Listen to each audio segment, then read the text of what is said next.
Olahraga Jaya. Jaya. Ketua bukanlah jabatan ataupun titel. Ketua adalah seorang pemimpin yang berada di depan, berdiri di depan, kemudian memberikan contoh dengan aksinya, dengan solusinya untuk bisa mengatasi semua tantangan dan juga semua masalah. Dan itulah yang ditunjukkan oleh Ketua Umum KONI Pusat, Bapak Letjen TNI Marsiano Norman, yang saat ini sudah ada di samping saya di APM Equestrian Center. Assalamualaikum warahmatullahi wabarakatuh. Waalaikumsalam, apa kabar? Alhamdulillah baik. Bapak gimana kabarnya? Sehat? Datang ke APM Equestrian Center. Saya sangat senang sekali Pak kesini. Saya merasakan luar biasa, view-nya indah, bisa tahu juga semua yang atlet berkuda yang sedang berlatih. Tapi Pak, kalau tadi saya sudah bilang, Bapak ini kan memberikan contoh banyak kepada para pengurus KONI. Kemudian juga memberikan solusi atas semua masalah. Saya ada yang kurang satu Pak, belum saya sebutkan dan sekarang saya harus sebutkan. Kenapa? Bapak cintanya sama olahraga luar biasa. Ya, terima kasih. Arena ini buktinya. Terima kasih. Senang ya Pak ya, bisa lihat mereka semua di sini. Betul, ini tempat atlet-atlet berkuda kita mempersiapkan diri untuk event-event yang lebih besar gitu ya. Dan di sini juga sekolah mereka menunggang kuda. Juga di sini tempat ini adalah tempat yang juga bersejarah karena pada saat Asian Games 2018 menjadi venue-nya Modern Pentathlon untuk Asian Games. Jadi ya saya suka tempat ini digunakan juga untuk berbagai aktivitas olahraga dan juga inilah semangat saya, inilah waktu yang saya dedikasikan untuk olahraga. Itu dia. Saya sekarang jadi tahu Pak, alasan kenapa Bapak memimpin KONI Pusat ini dengan penuh hati. Ini dia salah satunya. Baik, Bapak, saya ingin sekali mengajak Bapak untuk kita mundur sedikit ya Pak. Kita flashback. Saya ingat Pak, 2 Juli 2019.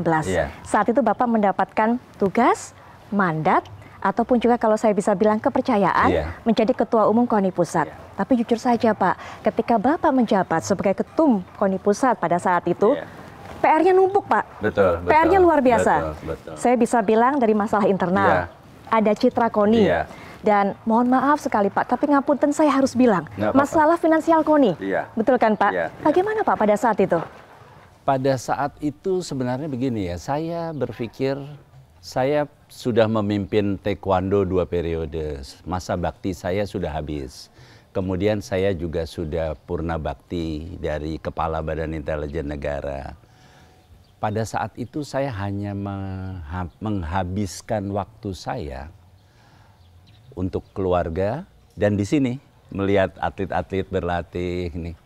Saya bilang pada saat saya sendiri kayaknya masih banyak yang saya bisa berikan pada bangsa dan negara ini. Tapi saya juga harus jujur, saya harus memilih sesuatu yang memang saya sukai, yaitu olahraga. Sehingga pada saat kawan-kawan dari cabang olahraga datang untuk Bapak mohon berkenan menjadi Ketua Umum KONI Pusat, saya bilang saya siap untuk itu. Luar biasa. Dan dengan berbagai kondisi, berbagai tantangannya, saya selalu mengambil satu hal yang positif ya. Kalau saya memang dimudahkan pada saat itu untuk jadi Ketua Umum KONI Pusat, berarti semua permasalahan itu adalah tugas saya untuk menyelesaikannya, gitu ya. Jadi saya rasa kita sebagai orang yang beragama, Allah Subhanahu Wa Taala nggak mungkin memberikan amanah itu kalau beliau menganggap bahwa saya tidak mampu. Nah, jadi itu yang menyemangati saya ya. Jadi saya dengan berbagai tantangannya, walaupun saya juga harus jujur, belum semua masalah itu bisa saya selesaikan dengan baik. Tapi saya yakin saya bisa. Dan kesiapan Bapak itu ternyata yang tadi bilang, saya siap jadi Ketum KONI Pusat. Ternyata nggak cuma di mulut saja Pak. Saya rasa semua pengurus KONI juga sudah tahu, sudah membuktikannya. Beragam cabur-cabur juga sudah mengetahui. Bapak luar biasa upayanya untuk bisa mengatasi masalah satu persatu. Walaupun Bapak bilang, memang nggak sempurna. Tentu masih adalah satu, dua di sana-sini. Upayanya apa Pak yang paling keras pada saat itu untuk bisa menyelesaikan masalah demi masalah itu? Pertama yang saya hadapi tentunya masalah internal ya. Karena masalah internal itu kan saya berhadapan dengan karyawan kita ya, yang kondisinya memang harus segera ada langkah cepat mengatasinya. Kemudian yang kedua adalah kepercayaan publik kepada KONI. Saya harus merebut kembali kepercayaan publik itu kepada KONI. Bahwa saya selalu mengatakan, ingat KONI, harus ingat prestasi. Jangan ingat KONI yang terbayang oleh mereka adalah masalah-masalah akuntabilitas yang tidak bisa dipertanggungjawabkan, gitu ya. Itu tantangan saya, dan alhamdulillah tentunya cabang-cabang olahraga mereka bersepakat, KONI-KONI provinsi juga voters itu bersepakat bahwa mereka ingin memberikan kesempatan kepada saya untuk melakukan tugas ini, dan dengan dukungan para pengurus, dukungan mereka semua, satu persatu saya coba selesaikan, saya urai permasalahan itu, dan alhamdulillah hubungan KONI dengan anggotanya semakin baik. Citra KONI di luar juga orang mulai percaya kepada kami, gitu. Dan tentunya masalah internal juga bertahap kami selesaikan. Tapi Mbak Putri, 4 tahun saya jadi ketua KONI itu, jangan dilupakan bahwa dalam 4 tahun itu 2 tahun adalah COVID. Ya. Itu dia. Masalah COVID yang itu betul-betul pada saat pace kita sudah mulai bagus, kita dihantam COVID. Jadi kita nggak bisa bergerak sama sekali pada saat itu ya. Tapi terus kita juga diselamatkan. Dalam masa COVID itu, Indonesia, KONI Pusat, harus menyelenggarakan Pekan Olahraga Nasional. Itu dia. Dan Pekan Olahraga Nasional itu diselenggarakannya di Papua. Daerah yang memang dinamikanya sangat tinggi. Dikenal oleh masyarakat, kita tahu seperti apa yang ada di sana. Betul. Dan juga para atlet begitu Pak. Kontingen semuanya was-was, aman nggak ya kalau di sana? Itu pertanyaannya. Itu betul.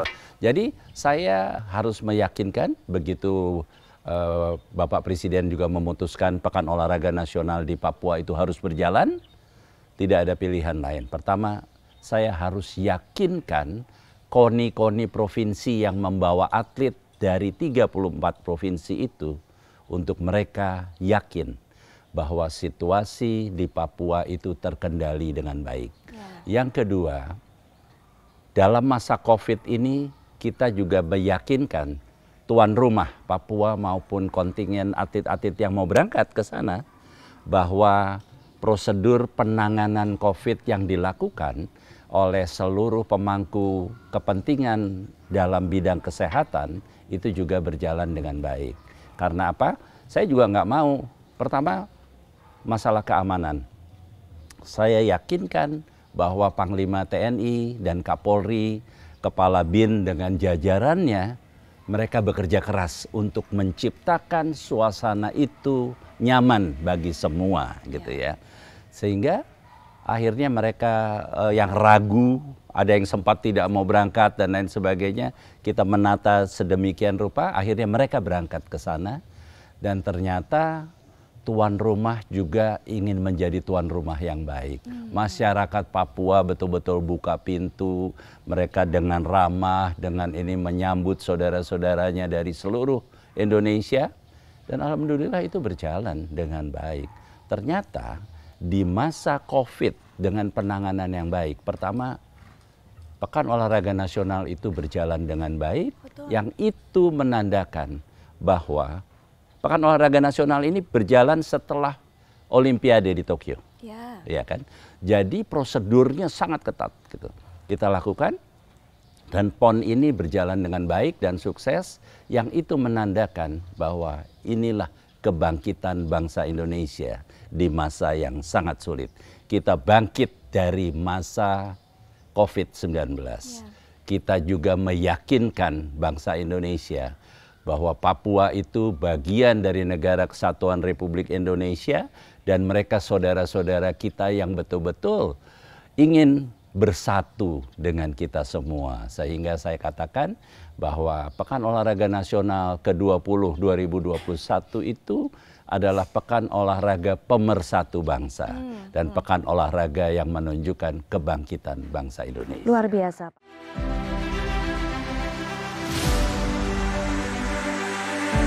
Pak. Kalau saya punya jempol lebih dari 2 jempol tangan, saya kasih semuanya Pak Marsiano Norman dan juga para pengurus KONI. Tapi itu Pak, rekor sendiri, sejarah tersendiri dengan adanya penyelenggaraan PON di Papua dan yang istimewanya sukses. Tidak ada namanya klaster dari para penderita corona, tidak ada loh Pak. Berbeda dengan Olimpiade. Betul. Jadi PON Oktober 2021 ini sukses secara penyelenggaraan. Mata dunia semua juga menyorot Papua. Jadi Papua aman kok, kondusif, semua lancar. Ya kan Pak? Para atlet juga happy di sana, infrastruktur terbangun dengan baik, begitu kan? Dan yang pasti juga tadi Bapak katakan bahwa ini adalah betul-betul sebuah gebrakan untuk mempersatukan bangsa. Ada satu lagi Pak, bahwa olahraga bisa menggerakkan roda perekonomian.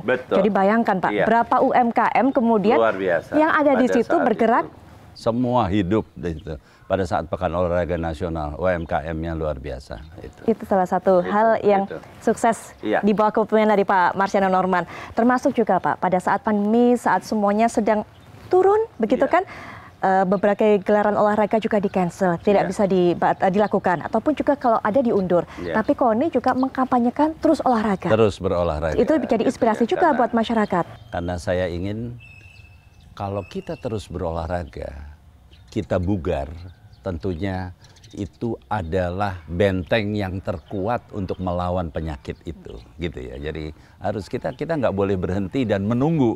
Kita harus terus beraktivitas, gitu ya, dengan sesuai dengan protokol kesehatan yang berlaku pada saat itu. Betul. Gitu. Bicara soal Papua nih Pak, masih Papua, tapi bukan PON-nya, tapi dengan adanya pemekaran Papua, artinya kan ada 4 provinsi baru. Ini juga sudah masuk ke dalam KONI tentunya Pak. Bagaimana kemudian Pak pada saat itu gerakan dari Pak Marsiano untuk bisa berbicara kepada kepala daerah mereka masing-masing dan juga mengajak masuk, termasuk juga untuk membentuk KONI daerah di 4 provinsi baru itu? Provinsi baru itu begini.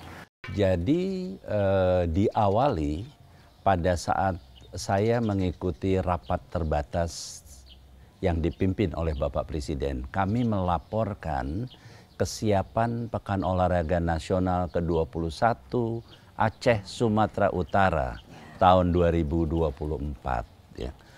Begitu rapat itu berjalan, Bapak Presiden ada satu pertanyaan dari saya. Indonesia ini sekarang kan sudah diputuskan menjadi 38 provinsi. Bapak apakah menghendaki tetap 34 provinsi yang ikut atau 38? Beliau dengan tegas menyatakan saya mau 38 provinsi. Begitu beliau menyampaikan itu adalah perintah kepada saya. Setelah selesai rapat, saya langsung melakukan pendekatan kepada Kementerian Dalam Negeri dan mereka memfasilitasi, mengundang seluruh pejabat gubernur dari 4 provinsi pemekaran itu duduk bersama KONI dan di situ saya langsung memutuskan kami akan membangun atau melantik KONI provinsi baru. Supaya prosesnya cepat dan tertangani dengan baik, saya minta izin kepada Menteri Dalam Negeri, saya ingin jadikan pejabat gubernur itu ketua KONI. Sehingga dengan KONI di bawah masing-masing pejabat gubernur, proses-prosesnya akan berjalan sangat cepat. Yang di luar dugaan kita, ternyata setelah mereka dilantik sebagai ketua KONI, saya katakan yang penting kalian pada saat nanti Pekan Olahraga Nasional ada perwakilan lah yang pada saat defile dan parade itu gitu ya. Ternyata mereka tidak Bapak, kami mau ikut gitu deh. Oke, wah itu kan luar biasa ya. Kagum sama semangat mereka saudara-saudara kita yang ada di sana. Kami mau ikut gitu ya. Oke, kalau kamu mau ikut, kita berikan satu kebebasan untuk tidak harus ikut babak kualifikasi itu. Tetapi kamu ikut nggak usah semua cabang olahraga. Pilih 2-3 cabang olahraga yang memang menjadi unggulan provinsi baru itu sendiri. Akhirnya mereka dengan semangat, mereka sekarang sudah mempersiapkan timnya, mempersiapkan ininya. Jadi nanti mereka juga akan tampil pada Pekan Olahraga Nasional ke-21. 2024 di Aceh, Sumatera Utara. Apa yang Bapak lakukan kemudian hingga 2 provinsi ini berkolaborasi menjadi tuan rumah di PON ini? Awalnya begini, bahwa PON ini dilakukan adalah event multi event nasional 4 tahun sekali dan dilaksanakan di satu provinsi. Sehingga dengan sekarang 38 provinsi akan sangat lama perputaran itu gitu ya. Sehingga KONI membuat usulan kepada pemerintah, Kementerian Pemuda dan Olahraga maupun yang dilanjutkan kepada Bapak Presiden, bagaimana kalau Pekan Olahraga Nasional boleh dilakukan lebih dari satu provinsi. Kemudian satu saat akhirnya Bapak Presiden setuju dan mengeluarkan peraturan pemerintah atau peraturan Presiden bahwa PON boleh diselenggarakan di 2 provinsi. Dan ini adalah Pekan Olahraga Nasional pertama yang dilaksanakan di 2 provinsi. Jadi 2024 ini adalah Pekan Olahraga Nasional yang pertama di 2 provinsi, yaitu Aceh dan Sumatera Utara. Banyak rekor baru berarti di bawah Pak Marciano Norman memimpin KONI ini. Alhamdulillah. Ini yang pertama, ya kan, menjadi 2 provinsi jadi tuan rumah PON ini. Tapi bukan artinya yang terakhir dong, Pak. Masih ada lagi kan? Kita sudah menentukan di dalam, karena sesuai aturan 6 tahun sebelum pelaksanaan PON kita sudah harus menentukan tempat. Dan melalui bidding yang proses yang kita lakukan untuk 2028 yang akan menjadi tuan rumah dalam Pekan Olahraga Nasional ke-22 nanti adalah Nusa Tenggara Timur dan Nusa Tenggara Barat. Wow, NTT, NTB yang memang punya kekayaan alam luar biasa. Jadi saya bayangin Pak, saya nonton pertandingan tapi view-nya bagus. Memang seperti itu Pak yang nanti coba akan dijual dalam PON ini. Karena kita kan bicara Pekan Olahraga Nasional, bicara event olahraga. Indonesia ini kan daerah yang sangat indah ya.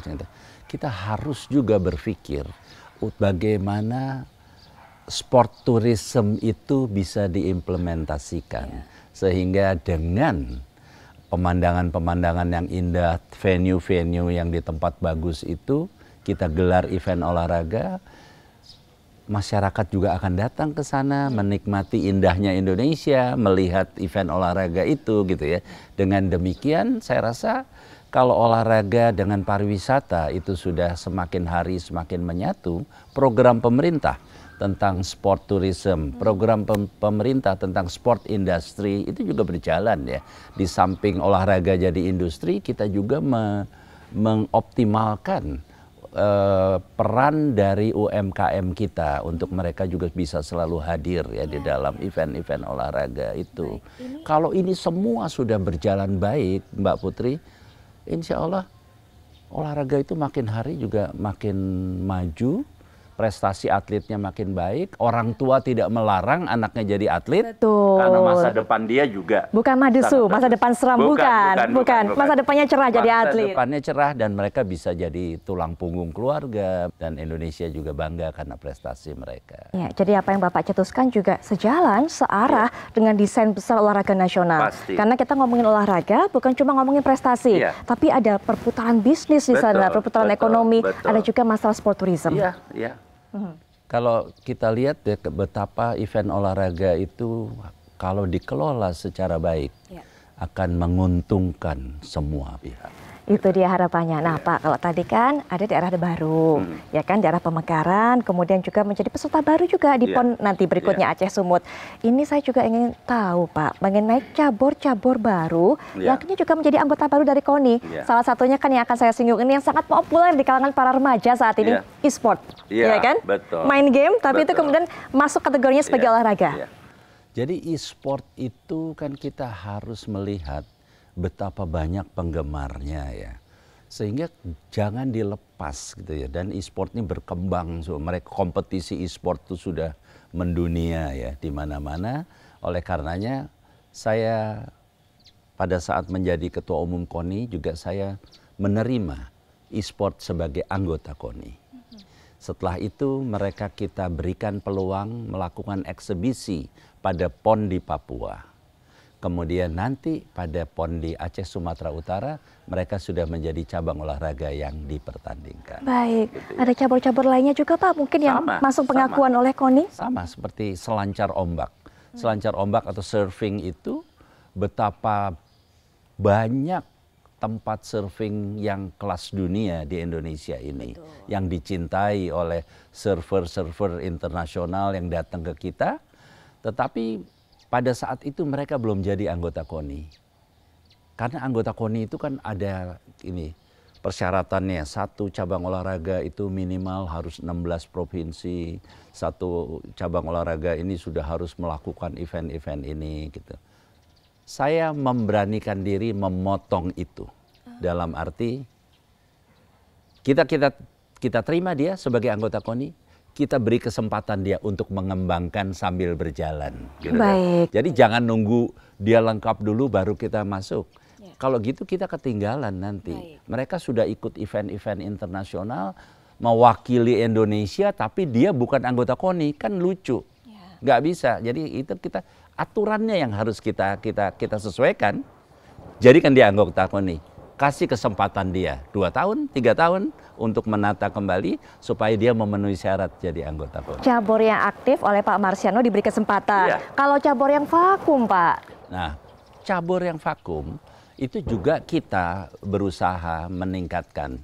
Dalam arti begini, cabur vakum itu pertama pasti sosialisasinya sangat lemah ya. Sehingga tidak banyak orang yang suka, tidak banyak nih. Tetapi kita harus, KONI itu kan bertanggung jawab melakukan pembinaan organisasi. Melakukan pembinaan olahraga prestasi itu. Jadi pembinaan atlet-atlet itu yang dilakukan oleh pimpinan pengurus pusat, pengurus besar cabang olahraga, ya kami juga selalu bersinergi dengan mereka, memberikan asistensi, memberikan bimbingan, agar apa yang mereka lakukan itu sejalan dengan sasaran utama dari pembinaan olahraga prestasi. Sasaran utama pembinaan olahraga prestasi itu tentunya juara di Olimpiade. Ya, juara di Olimpiade. Untuk bisa juara di Olimpiade, tentunya kita harus menata mulai dari, saya berharap juara Olimpiade itu awalnya dari juara nasional di Pekan Olahraga Nasional. Mereka adalah calon atlet-atlet masa depan kita. Baik, itu dia. Nah, berbicara mengenai pembinaan nih Pak, ini banyak sekali atlet begitu saat saya turun ke lapangan berbicara dengan para atlet, terutama yang mantan atlet. Mereka merasa tersisihkan Pak, habis manis sepah dibuang. Pada saat jaya menyumbangkan prestasi untuk Indonesia, betul dibina. Tapi kemudian ketika bertambah umur, ketika pensiun, seakan-akan disisihkan. Jadi ketika Pak Marsiano dan KONI ini memberikan penghargaan untuk mereka, KONI Lifetime Achievement Award, luar biasa. Perasaan mereka, rasa haru mereka luar biasa, Pak. Itu salah satu upaya kita untuk mengenang jasa mereka. Ya, karena mereka sudah berjasa untuk Indonesia, mereka juga sudah membuat kita semua bangga. Tetapi atlet itu kan ada masa puncaknya. Jadi pada saat dia sudah turun, oleh karena itu Mbak Putri, saya sangat concern pertama dengan kesejahteraan pelaku olahraga. Kesejahteraan pelaku olahraga itu maknanya gini, pada saat dia sedang jadi atlet, pada saat dia sedang pada performa puncaknya, kita juga memberikan pendampingan dalam arti semua yang kamu dapatkan dari prestasimu ini, tolong dikelola dengan baik, gitu ya. Jangan dia dapat medali emas, dia dapat 500 juta, terus dia beli sesuatu habis, kita juga berharap mereka bisa memanfaatkan hadiah-hadiah itu secara baik, sehingga kan atlet-atlet yang juga punya masa depan bagus kan juga ada, seperti Alan Budi Kusuma, Susi Susanti, kemudian yang masuk di partai politik misalnya, itu kan juga banyak gitu ya.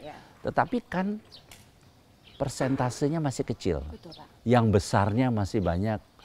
Mbak Putri dengar ada atlet menjual pialanya, ada atlet jual medalinya. Miris loh Pak mendengarnya. Itu sangat menyedihkan ya. Nah, hal-hal seperti itu ke depan juga harus mulai kita siapkan.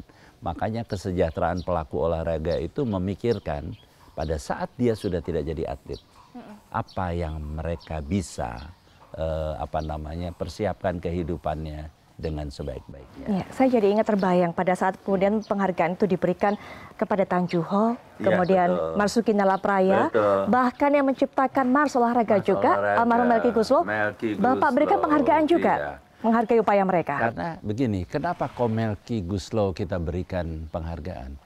Kalau Mbak Putri mendengarkan Mars Patriot, Mars Patriot olahraga itu syairnya begitu bagus, iramanya begitu bagus. Saya boleh bilang salah satu Mars terbaik di Indonesia itu Mars Patriot olahraga. Sangat menggetarkan, Pak. Ya, oleh karena itu saya sangat berterima kasih pada almarhum Melky Guslow, dan pada saat itu saya mengundang Melky Guslow untuk saya memberikan penghargaan itu. Ini adalah semangatnya atlet-atlet Indonesia, semangatnya olahraga Indonesia itu ada di Mars Patriot olahraga. Oleh karena itu saya harus memberikan penghargaan itu, dan luar biasa itu.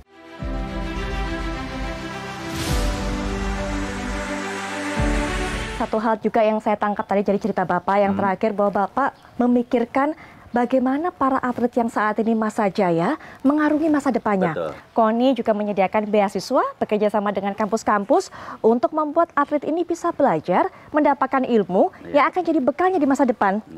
Mungkin bisa diceritakan, Pak, bentuk kerjasama ini. Betul. Pertama, mengapa saya peduli betul dengan pendidikan atlet? Karena saya berharap setelah mereka tidak menjadi atlet, mereka punya daya saing yang kuat ya, menghadapi tantangan dalam kehidupan itu gitu. Oleh karenanya kami bekerja sama dengan berbagai universitas dan mereka memberikan beasiswa kepada atlet-atlet ini. Bahkan dengan satu mekanisme yang sangat baik, jadi atlet-atlet ini mereka tetap berlatih, mereka sesuai dengan yang dikehendaki oleh para pelatihnya dari di dalam pelatnas atau pelatda, tetapi mereka juga dari pendidikannya juga mendapat kesempatan untuk meningkatkan itu. Jadi saya ingin setelah mereka tidak jadi atlet, mereka juga bisa jadi. Kalau pilihannya, kalau mau jadi pelatih yang bagus.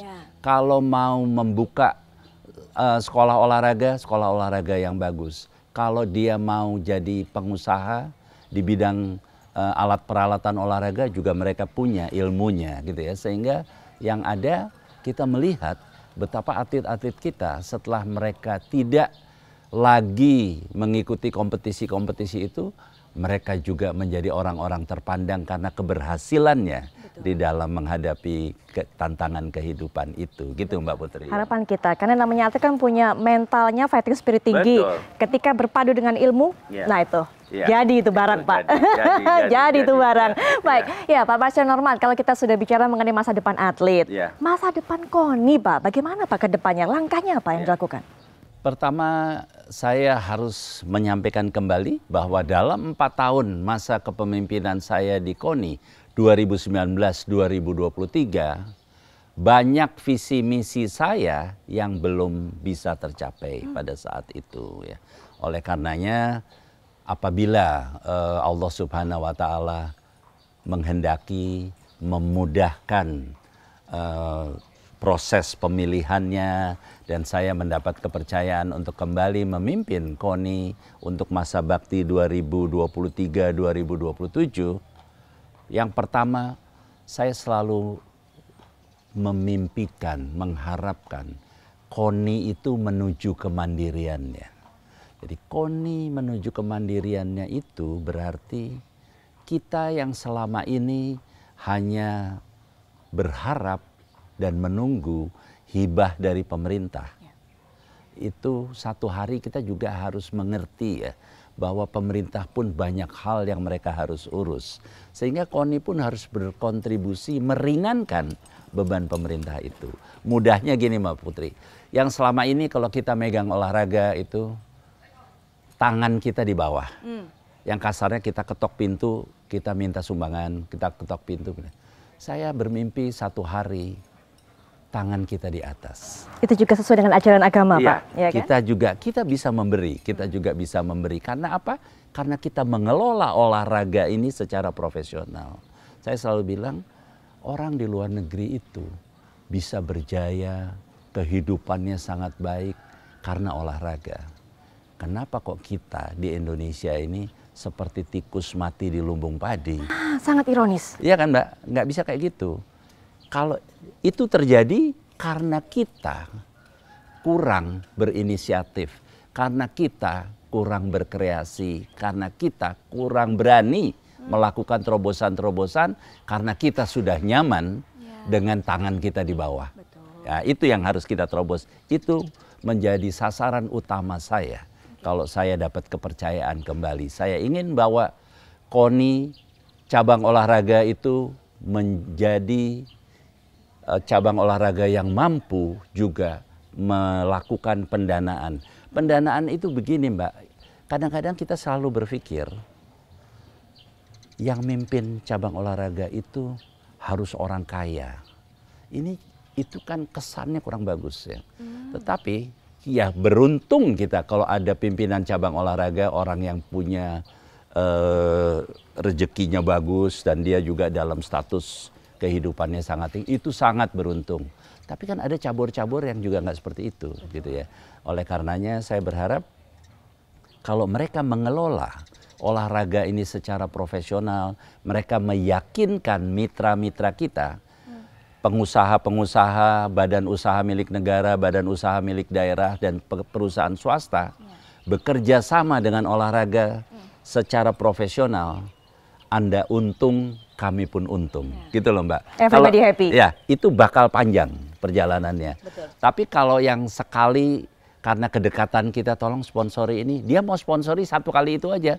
Besoknya dia udah nggak mau lagi. Kita udah susah cari sponsor gitu ya. Betul. Nah ini yang harus saya ingin ngajak semua. Ayo kita jual olahraga ini karena profesionalitas kita dalam mengelolanya. Karena kita juga bisa membuat semua pencinta olahraga juga bangga karena prestasi atlet-atletnya. Gitu. Soal terobosan KONI nih Pak, tadi kan sudah mengatakan ada salah satu rencana dari Pak Marsio Norman, tangan ini harus di atas, gak di bawah. Tapi ada nggak terobosan soal kantor KONI Pak? Kantor KONI alhamdulillah kita sudah dalam tahap akhir mendapat dukungan dari pemerintah, dalam hal ini Kementerian PUPR ya, bahwa KONI akan dibangunkan kantor KONI sendiri 12 lantai di Senayan gitu ya. Nanti kantor KONI ini juga kantornya cabang-cabang olahraga. Jadi ada semua cabang olahraga punya kantornya di gedung KONI itu sendiri gitu ya. Dan di kantor KONI ini nanti juga kita akan membangun satu tempat untuk masalah kesehatan olahraga, kemudian juga masalah aparel olahraga di situ semua. Jadi kalau orang datang ke situ, seluruh kebutuhannya tentang olahraga dia bisa penuhi. Dan saya berterima kasih kepada tentunya Bapak Presiden Joko Widodo maupun Menteri Pemuda dan Olahraga dan Menteri PUPR yang dengan semangat yang luar biasa ingin mewujudkan kantor KONI ini. Dan insya Allah tahun ini sudah mulai nanti proses administrasinya dan dibangun. Mudah-mudahan masa kepemimpinan saya yang kedua ini insya Allah kalau saya terpilih kembali itu kita akan punya kantor sendiri. Sekarang ini kita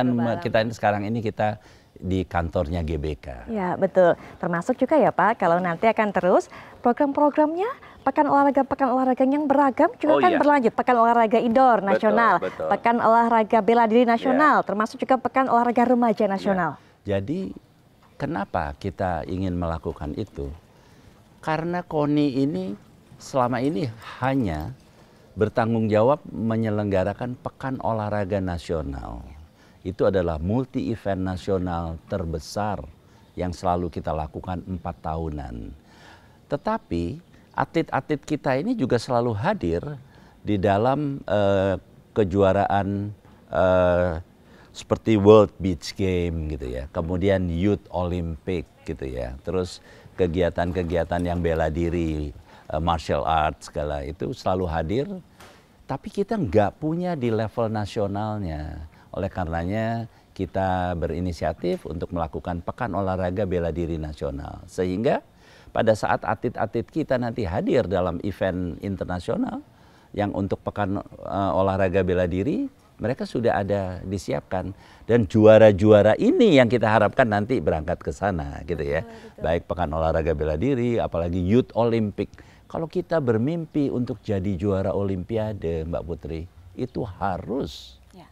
Pertama, juara-juara Youth Olympic ini, jangan kita selalu ingin langsung jadi juara Olimpiade. Tahapannya yang harus kita benahi. Mempersiapkan mereka untuk Youth Olympic, juara, itu mereka calon-calon juara Olimpiade yang akan datang. Istimewa, para calon juara sudah dipersiapkan oleh Pak Marsiono Norman. Dari tadi hasil perbincangan kita Pak, sejak awal hingga akhir ini, saya jadi tahu bahwa mengurus olahraga itu merupakan pekerjaan yang begitu mulia. Karena membutuhkan beragam hal, membutuhkan pikiran, ide, dan juga pengorbanan. Dan itulah yang dilakukan oleh Pak Marsiono Norman, bukan hanya untuk KONI Pusat, terlalu kecil kalau saya menyebut KONI Pusat, tapi untuk olahraga di tanah air. Bapak, terima kasih sekali berkenan untuk bisa berbagi cerita dengan kita. Terima kasih. Senang bisa sharing sama Mbak Putri tentang KONI, tentang pembinaan olahraga nasional. Semoga ke depan kita bisa membuat Indonesia menjadi bangsa yang sangat terhormat, salah satu karena prestasi atlet-atletnya. Betul sekali. Jadi kami ada untuk melayani atlet-atlet itu. Kami ada untuk mengantar atlet-atlet itu meraih mimpinya, menjadi juara dunia. Luar biasa sekali, dan insya Allah niat baik akan dijawab Pak oleh Allah Subhanahu Wa Taala. Insya Allah, teman-teman. Terima kasih banyak. Ya, dan kita semua belajar bahwa apa yang diberikan oleh Pak Marsiono Norman untuk olahraga tanah air memang luar biasa. Bukan hanya keringatnya, tapi hatinya, hidupnya, beliau dedikasikan untuk Indonesia, untuk perkembangan olahraga. Dan kita tahu selama kepemimpinan beliau di KONI Pusat 2019 hingga 2023 banyak rekor tercipta. Itulah legacy dari Pak Marsiono Norman untuk olahraga kita. Salam olahraga, jaya!